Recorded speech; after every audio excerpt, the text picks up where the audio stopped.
सत्यनारायणाची पूजा तसंच इतरही अनेक पूजेसाठी पंचामृत लागतं। चांगल्या तब्येतीसाठीही योग्य प्रमाणात रोज पंचामृत घेणं उत्तम असतं। चला बघूया कसं करायचं। नमस्कार, कांचन बापट रेसिपीजमध्ये तुमचं स्वागत।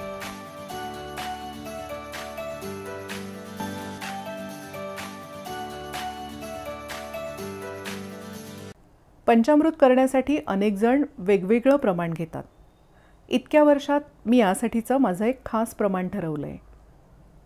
आपण चांदीच्या भांड्यात 1 चमचा शुद्ध मध घेऊ, तेवढाच चमचा साजूक तूप घेऊ, 1 चमचा साखर घालू। हे पहा, हे अगदी ताजं घट्ट दही आहे। हे 2 चमचे घालू। शीग भरून घेतलेलं दही जवळजवळ 4 चमचा इतकं होतं। आता हे सगळं छान एकजीव करून घेऊ। छान मिक्स झाल्यावर यात 8 चमचे दूध घालू। सगळं व्यवस्थित मिक्स करून घेऊ। हे पहा, पंचामृत असं इतपत घट्ट आहे।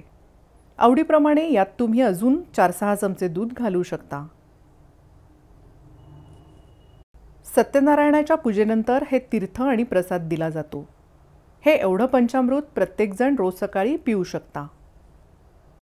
आजचा व्हिडिओ तुम्हाला कसा वाटला मला नक्की सांगा।